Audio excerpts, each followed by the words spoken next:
Bhagavad Gita, capítulo 15, texto 9.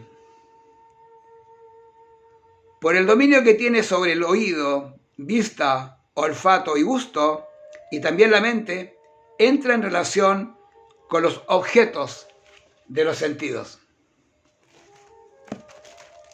Mucho yoga, ¿eh? Yoga y conocimiento, filosofía, yoga, ¿no? Conocimiento.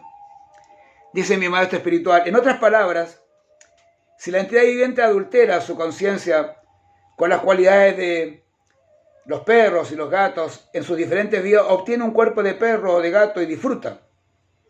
En un principio la conciencia es pura, como el agua, pero si mezclamos el agua con cierto color, esta cambia. De modo similar, la conciencia es pura, pues el alma espiritual es pura, pero la conciencia cambia según el contacto con cualidades materiales. Verdadera conciencia es conciencia de Krishna. Por lo tanto, cuando uno se sitúa en el plano de la conciencia, se encuentra en su vida pura. Pero si su conciencia se ve adulterada por algún tipo de mentalidad material, en la siguiente vida recibe el cuerpo que le corresponde. Uno no obtiene de nuevo un cuerpo humano forzosamente. Se puede recibir el cuerpo de un gato, de un perro, de un cerdo, de un semidios y de muchas otras formas, ya que hay 8.400.000 especies. Ese ejemplo es muy bueno. El alma es pura, ¿no? Como el agua clara. Como el agua clara que viene del monte. Nosotros somos completamente claros.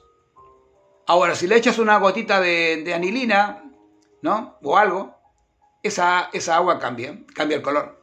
Si le echas un perfume o le echas un gusto, cambia, ¿no? Va a cambiar el gusto, va a cambiar el color, va a cambiar todo. El agua está representando aquí el alma espiritual. Nosotros somos almas espirituales puras. Y el contacto con la naturaleza material es lo que nos tiñe de diferentes formas, diferentes modos de vida, diferentes pensamientos y alejamiento también. Cada vez así hay aguas que se contaminan y finalmente son aguas que son putrefactas, ¿no? Aguas sucias, negras, y esa agua se ha percudido.